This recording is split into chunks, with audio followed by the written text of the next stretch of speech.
You are not prepared!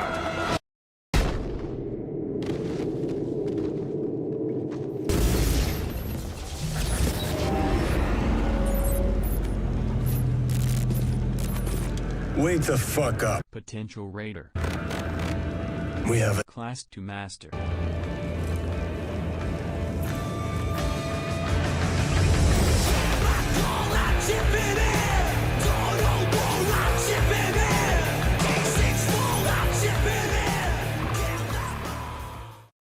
So you want to main a paladin, or a warlock, or a mage, or maybe a druid. Choices.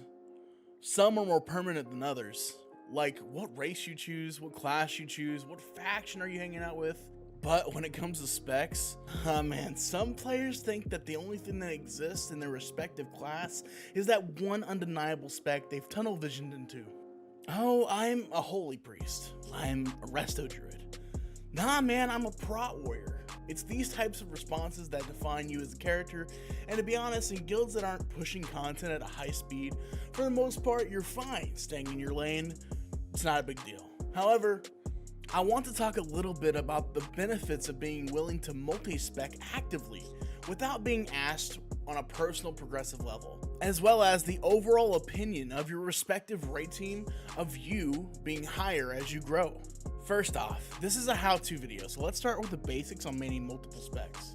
There's a great site called wowtbc.gg that most people are using, especially those that aren't too up-to-date on Burning Crusade content.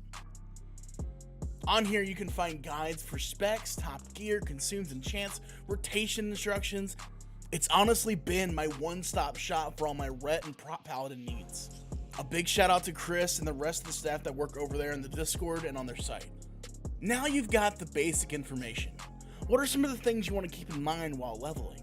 First off, sell nothing. If it looks remotely good for any one of your 3 specs, 4 if you're a druid, then slam that thing into your bank fast. The worst thing that can happen is you've hit max level and run into a problem where playing any of the other specs is just going to slow you down. If I didn't save the tank gear that I'd saved for my prop paladin while leveling up his ret, the rev up time for gearing would have taken me so much longer at max level. Look, the hard truth is, your guildies aren't there to be your keepers. If you walk around expecting a tank or a healer when you have a strong, viable spec available to you at the cost of a respec, in all honesty, the reason why you're not geared is your fault at the end of the day, and not your friends.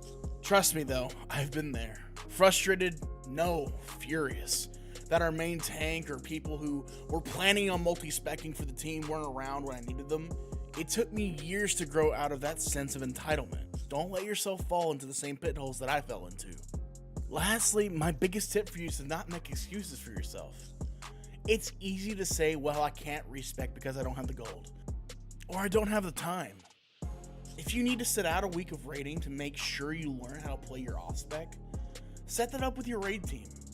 I know it sounds like a pain, but in the long run, learning how to competently play other specs is just going to overall increase your efficiency and worth. I'd honestly suggest setting aside 1 week for each spec.